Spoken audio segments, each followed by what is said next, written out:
The best advice to a small business owner, or for that matter, to a large business owner, is never stop thinking about how to delight your customer. Not to satisfy your customer, but to delight your customer. And when you wake up in the morning, start thinking about it. During the day, think about it. At night, think about it, and then dream about it. And no company's ever failed that had millions of delighted customers. And you start with them and you get them one at a time. There's no substitute for hard work. The best time you're ever going to have is when it starts out just you, and it'd be great if it grows into a wonderful, big, profitable company. But you're never going to be happier and more satisfied than you are in the first year or so of getting your business going, because you do every single thing. You sweep up when everybody goes home, you're the first one in, you plug in the coffee pot, so when your people come in, they have hot coffee and can get straight to work. You work through lunch, set an example for them, but there's no substitute for hard work. People say luck, yes, but the harder you work, the luckier you get.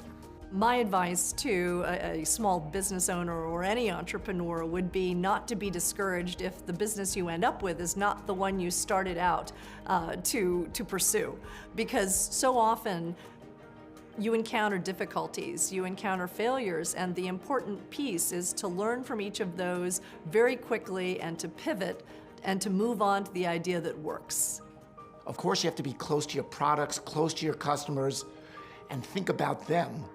That's the most important, but don't forget to think about your business, what your plans are, what you want to do next, how to take your business to the next level. Again, think about being in your business, but think about your business as well.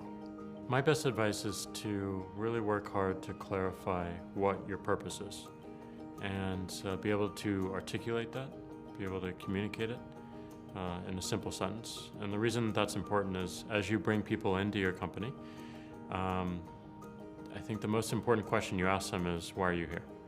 Why do you want to join this company? And if you hear that purpose back, if you hear that passion around that purpose, makes everything a whole lot easier. Any skill can be learned and taught, but passion cannot. Being an entrepreneur can be a roller coaster ride at times. You will have great days, you will have not so great days. You may even from time to time have an awful day. You've got to stay focused and stay level-headed and keep your feet on the ground.